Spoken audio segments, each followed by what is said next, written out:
277,000 devices. And that's the number that Andrew Kolvet, TPUSA's executive producer, announced on Fox News just 12 days after Charlie Kirk was killed. Our partners that do sort of geotagging with devices, they told us that they tracked over 277,000 devices in the vicinity of State Farm Stadium in Glendale, Arizona. Wow. 277,000. He was bragging about their technology and their geofencing capabilities, basically their ability to track 277,000 Americans, young voters, donors, people willing to show up for the cause of Charlie Kirk. That means their locations, their movements, their patterns. And I need to show you who actually built that technology, because it wasn't Turning Point USA and it wasn't even an American company. The voter turnout app that tracked 250,000 people at Charlie Kirk's memorial service was built in Kyiv, Ukraine, by Ukrainian developers, and they still have access to the very back end that they're using for this product today. I have the corporate filings, I have the job postings, I have LinkedIn profiles, I've got questions that nobody at TPUSA is willing to answer, and honestly, nobody's really raised these questions, so let's start asking some more questions. Ooh, was I on fire for this one? Like, subscribe, hit that notification bell.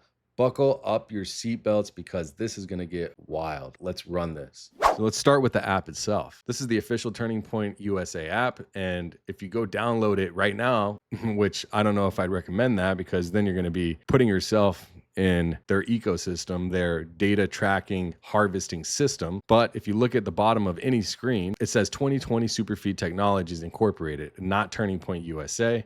It says Superfeed Technologies. This is a private, for-profit company, Delaware corporation, which is registered as a foreign for-profit company in Arizona. Look at the board of directors. Tyler Bowyer, chairman of Superfeed. Also on the board of Turning Point USA, Turning Point Action. Lori Frantzve, Charlie Kirk's mother-in-law. Austin Smith, Turning Point Action director. Jeff DeWit, former Arizona GOP chairman. The one caught on tape offering Kari Lake money to drop out of the Senate race. That tape was recorded while both of them worked at Superfeed. So the people running Turning Point USA also own the private company that owns Turning Point USA's technology stack. The COO, or board member, or whatever Tyler Bowyer wants to call himself this year, chairs for the for-profit company that holds intellectual property of Turning Point USA and their entities. Charlie Kirk's mother-in-law sits on the board of the company that controls the nonprofit's core infrastructure. Where things get interesting is in the section of the Form 990 where you disclose payments to contractors over $100,000, Mosaic Event Productions, $3.9 million, various others vendors are listed. Superfeed Technologies, zero. Zero? Really? Is that what you want to go with? Okay. 2023, zero. 2024, still zero. The company that owns the copyright to primary technology platforms of your information, your data, your location, your geofencing, your geolocation. They can cross-track you across multiple applications. They know where you live. They know what you've done on the internet. Everything is seen by Superfeed Technologies stack, okay? When I say stack, I just mean all of their applications and all of the back end and front end software that they're utilizing for their company. Tyler Bowyer's explanation posted on Twitter when someone asked about this says, I donated hundreds of hours of free labor and wireframes to the private company. Donated to the private company that he chairs, while employed as a COO of the nonprofit organization that is donating this time.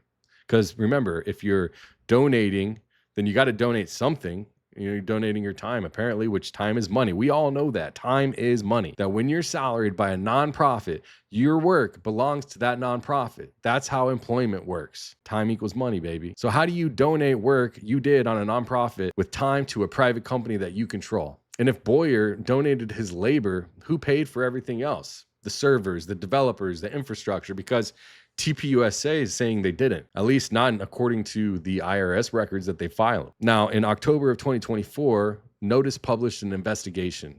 Trump voter turnout app made in Ukraine. This is nCube, software development firm, UK Incorporated Development Center in Kyiv. This is a job posting from March 2024. nCube hiring for development improvement of an existing app that enables users to control and sort out news, information, and social media content. Location says Kyiv. So 7 months before the 2024 election, they were still actively hiring Ukrainian developers to work on this platform.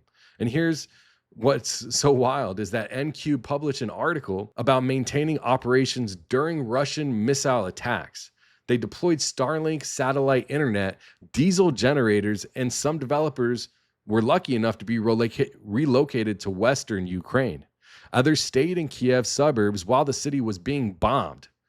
They kept building an American voter turnout software application through an active war zone. Now, look, I have nothing against the Ukrainian people. In fact, I have a client in Ukraine and I love that person. I think he's a great man and they're fighting for their country. The developers are probably talented engineers doing their jobs.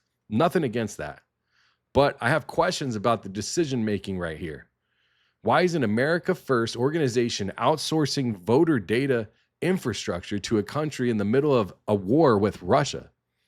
Why wasn't this disclosed to donors, to app users, to anyone? When you download the TPUSA app and give it location permissions, did anyone tell you that Ukrainian developers in Kyiv would have access to that backend data? The App Store disclosure says data may be used to track you across apps and websites owned by other companies. It doesn't mention that the developers maintaining the systems are in an active war zone being targeted by Russian intelligence operations. And here's the thing, Ukraine isn't just at war with Russia. It's one of the most heavily penetrated countries on the entire planet for cyber operations. Russian hackers, Western intelligence, everyone's operating there. So your location data and your movement patterns, your political activities sitting on infrastructure maintained by developers in Kyiv for an organization that constantly talks about election integrity and foreign interference, and all of this seems like it's a significant vulnerability to just not mention. Now, if you were watching Candace Owens recently, she actually came out and told us about Tyler Bowyer and a little bit about his background, because this is super relevant here. In 2013, Tyler Bowyer posted a photo of himself with a Ukrainian orphan named Natalia. She doesn't, he says in the post, or his wife says in the post, current wife says in the post, that she doesn't speak English, Natalia, and he claims to be helping through an adoption agency program, helping her because he speaks Russian. I can show you that photo, actually. We have that photo somewhere. Skylar, can we pull up that photo of that post? Great, here we go, just so you guys know we're not making this up. This was posted by his wife. This is Natalia. She is 12 years old and she's an orphan from Ukraine. She's staying with my friend Aubrey and her family for the holidays through an adoption agency program. She does not speak English, so Tyler was able to go and talk with her in Russian for over an hour tonight. She was shy at first, but by the end of the visit, she was hugging him and asked him not to leave. It was a wonderful yet heartbreaking experience. All at the same time, it makes me so grateful for all that we have. Thank you to the OBS report for letting us be a part of Natalia's stay. Okay. Bowyer spent 2 years as an LDS Latter-day Saints missionary. He spent that time in Russia, starting in 2005. According to him, his first area was the closest Latter-day Saints congregation in Ukraine's border. The Don River Basin, which is now contested territory in the Russian-Ukraine war, is where he was at. He told the Salt Lake Tribune that the mission gave him tools, training, and a drive for political organizing. What do you mean, bro? You talking about going to Ukraine and Russia for motivation to do political organizations? Tyler speaks fluent Russian. He studied Russian at Arizona State. He served as a mission near the Ukraine border. He maintains contacts on both sides of the Donbas region, according to his own statements. And he's the chairman of the company that outsources American voter data technology to Kyiv. Look, I'm not saying that this is illegal. I'm not accusing him of working for a foreign government, but for an organization that positions itself as America First. Don't you think that the donors and the people using that application should know that the very guy controlling their technology infrastructure speaks fluent Russian, served in the region now at the very center of Russia-Ukraine conflict, chose to outsource development to that exact location and never disclosed any of this publicly? Wouldn't it be interesting if that was the case, that he didn't disclose all of this information purposefully? And if there's an innocent explanation here, great, explain it. But the silence is what concerns me. Actually, the lack of saying anything and allegations of anything. You know, if you feel like you don't owe it to the American people that have made the very person that you are today, then I don't know what the heck you think you're doing talking about America First and America agenda this and that, because this doesn't look like an America First agenda to me. I guarantee you anybody who watches this video is going to agree. If not, then fine. Whatever. I don't care. Because the truth needs to come out, and I'm going to pull on every single thread until I find the exact reason for every single thing that's been going on behind TPUSA. The money, The data, the infrastructure, every single person working around and with you, trust me, the whole house is going to be found out. Lori Frantzve, Charlie Kirk's mother-in-law, Superfeed board member. Her background is in security technology, and she founded companies called EZ-TEK, G-TEK, E3TEK. The website claims 8,000 plus vulnerability assessments in 32 countries. Technology vetted by the DOD, Department of Defense, post 9/11 to support US warfighters. I tried to verify those claims. Trust me, I tried. Maybe I'm just not that good at research, but I searched usaspending.gov for federal contracts for E3TEK, G-TEK, AZ-TEK International. Nothing came up. European tenders database. They usually have something like this if they needed it. Nothing. UN procurement, nothing.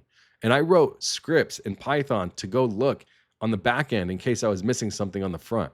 I couldn't find anything. The only thing I can confirm is that E3TEK has a cage code, which means that they're registered as a potential government contractor, but registration isn't the same as actually having contracts. So maybe those contracts are classified. Maybe they're through subcontractors. Maybe there's documentation that I can't find.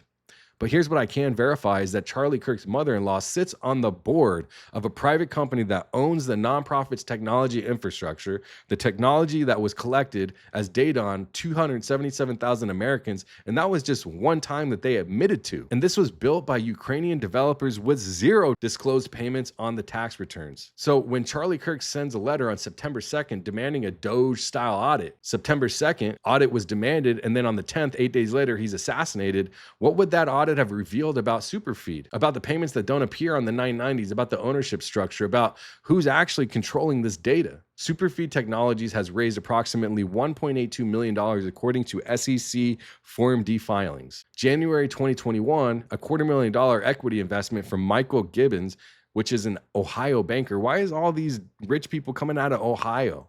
I was talking with Mr. Letgo on the live stream earlier today. And I'm just like, what? Ohio again? Something else came up about Ohio. Then they go to Arizona. So there's their seed capital. That's startup money. That doesn't pay for years of ongoing development, though. Servers, maintenance, updates. TPUSA has an $80+ million annual budget. They've spent millions on events, consultants, all kinds of vendors that appear on the 990, but the company that owns their core technology platform, the one tracking hundreds of thousands of users, if not millions at this point, I'm sure millions, zero disclosed. So either they're paying Superfeed through some mechanism that doesn't require 990 disclosure, because remember, in order to get all of this infrastructure, operations, developers, $1 million is not going to carry you for 8 years. It just won't barely get you through Q1. So this raises the question, Superfeed is providing services essentially for free? All of this infrastructure and everything. I mean, Ukraine might be cheap, but it's not that cheap, not for 8 years. Why would a for-profit company do that? What's the actual business model then? How are they making money? The money is then, okay, and then there's another option is that the money is flowing but not being properly reported, which would be a serious compliance issue, especially for American voter turnout applications and media apparatus. I don't know what any of this is true or not, but all of these questions deserve answers. The Daily Beast reported that Turning Point Action used Superfeed's TP Action app extensively, but never reported payments to the company on Federal Election Commission filing. Election attorney James Barton told them undisclosed free services would be a violation of state contribution rules. So we have potential campaign finance violations on top of the nonprofit disclosure questions. And let me be specific about the data that we're talking about. The TPUSA app requests precise location GPS coordinates, background location access, device identifiers, contact list access.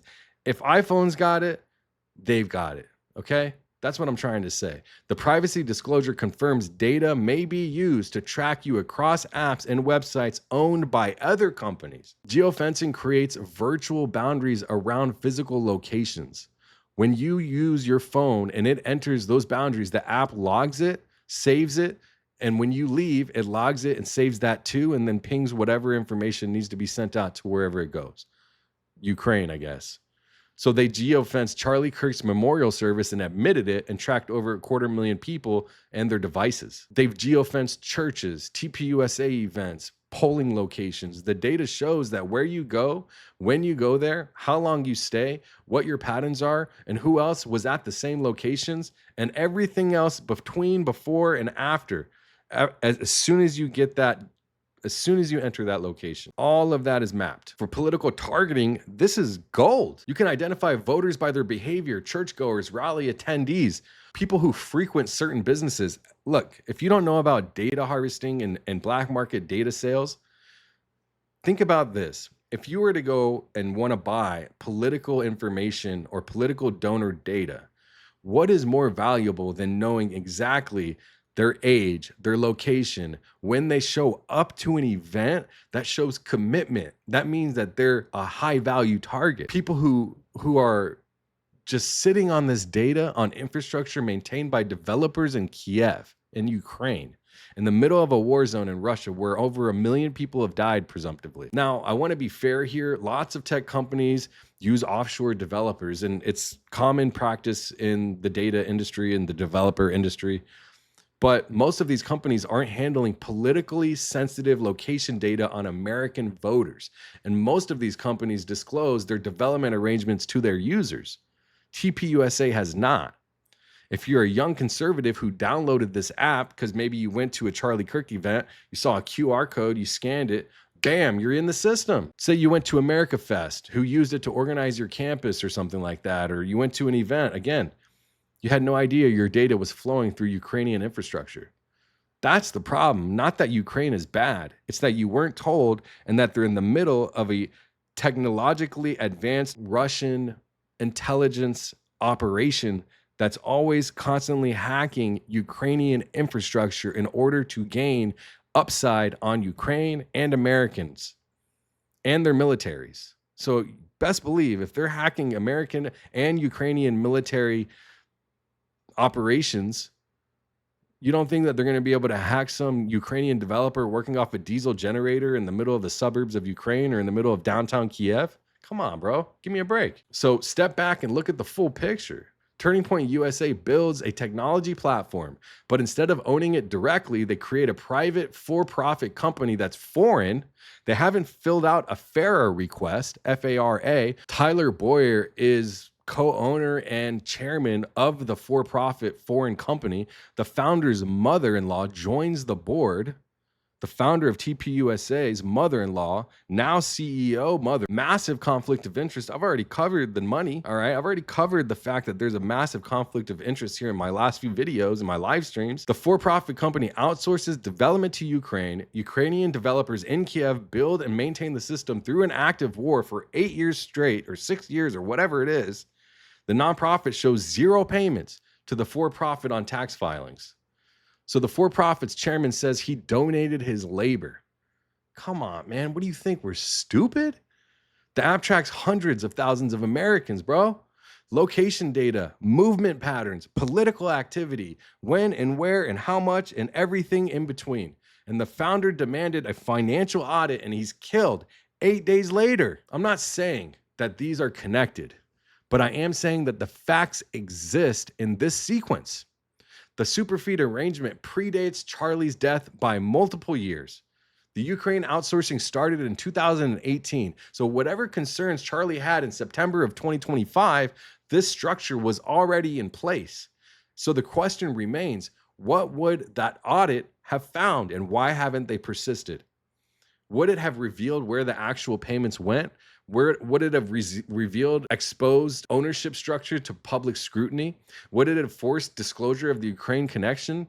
We don't know, because that audit hasn't happened. What would have happened here? Because we're looking at GGLF, life insurance policy with a loan taken out on Charlie Kirk's life, donated money to this entity of TPUSA that gave a loan, and then they never paid it back, at least that we can see. And then it doesn't even have Charlie Kirk's name on the filing. And also, not only that, the registration LLC that's filing this company's there's so much stuff going on here, guys. I think that there is way more that we don't even know and haven't even talked about that most likely is still there to be uncovered.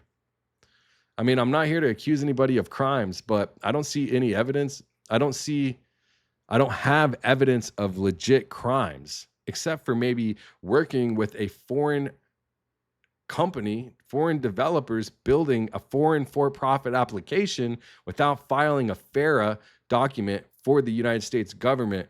so that we know that a foreign entity is working on American donor applications. And I have documents that raise questions like, where did the money actually go? And if TPUSA didn't pay Superfeed on the books, who funded the development? We need to see the receipts. Why Ukraine, of all that places to outsource? Why choose a country in the middle of a war? Was it just cheap labor, or was there another reason? This could be answered easily, but we need an explanation, not just another reason or it was cheap labor, because I'm telling you, investment does not seed 8 years of development, not for anything like this. Some people charge $250,000 for a 5-page website. Trust me, I've seen people get grifted like that. You don't think that they're going to come after TPUSA to try to get like TPUSA is paying $9 million for 1 year to whatever company's media apparatus that they're doing. You think that this Superfeed technology data harvesting media application only cost $1 million and then not disclosed on any books? And it's built specifically for TPUSA. So what is the actual business relationship here? If Superfeed owns the intellectual property but isn't getting paid, what's the deal? What does Superfeed get out of this? Because sounds to me like it gets out of this the data. And what's crazy is that data is being fed through the back end to Ukraine in the war zone of Russia. Who has access to this data? Do we even know? Do you even know? If you're TPUSA and you're Tyler Bowyer, do you even know? And if you do, what do you know? Where is that data? Who's hacked your system? Have you done any bug crawls to see if your system is even safe for this type of political information that's sensitive data? If there's one thing I know, if you aren't working on an air-gapped local inference system, you're at risk. And that means that every single person's information, which could be millions using this application, their information is also at risk. How many Ukrainian developers can see American voter information right now? What security protocols are actually in place? And the big one is, what would Charlie's audit actually have revealed? These aren't conspiracy theories. They're basic governance questions that any nonprofit should be able to answer. Any for-profit, any company, really. And if the answers are innocent, then answer them. Release the financial records, disclose the payments, actually talk about, listen, Tyler Bowyer, I know that you're not coding all of this stuff and coming up with infrastructure in your brain and then just verbally telling it over Zoom to some Ukrainian developers that don't speak English. So I know that you're speaking Russian to these people and they're not building it for free, bro. We know this. They're not building it for what, $1,500 a month split between 2, 3, 4 people. I know that too. So the silence is what makes this suspicious, and the refusal to address any of this information that I've addressed in the last 4 or 5 videos, live streams, what have you, is what's suspicious here. And the changing of subject or telling people to stop and shut up or calling us clowns because we're asking significant questions about Charlie Kirk's murder. It's like you guys don't even care. You just want to keep collecting your data, keep funneling those checks, keep keeping the LLCs running, moving that money, baby, huh? The money train keeps on moving. It's actually gotten fatter as well. Surprised it hasn't fallen off the tracks yet. I'm not here to do anything malicious to you guys, but the hard questions are here now, okay? Nobody wanted to ask the super, super hard questions, dive all the way in. So here I am on the deep end of the pool, 9 feet deep. Come join me, bro. Come hang out. Water's warm. I started this investigation following the money. $20 million plus in insider dealings, self-dealings, GGLF life insurance structure, Baker Tilly audit problems out the wazoo, and I keep finding more threads to pull on. Superfeed Technologies, the Ukrainian connection, the $0 disclosures, the conflicts of interest built into the corporate structure itself. It's not one thing, it's a pattern of insiders controlling assets, of payments that don't appear on filings, or payments that are appearing in one way and then distorted in another, or sent out this way and coming out that way. It's a pattern of decisions made without pure transparency for a nonprofit that's being subsidized by American voters. That's what this is. It's a pattern, okay? I'm a pattern detector. Charlie Kirk built TPUSA. He raised hundreds of millions of dollars. He built the largest conservative youth organization in America. And 8 days after demanding to see where all that money went, he was dead. I don't know what happened to Charlie.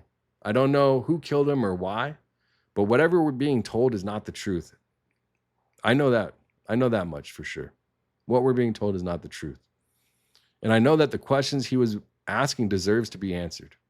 I know that this organization owes those answers to every single donor, every single member, every young conservative who trusted them, and they ultimately owe it to Charlie. All these Americans had their locations tracked and are currently being tracked right now by this very same technology built in Ukraine, controlled by insiders.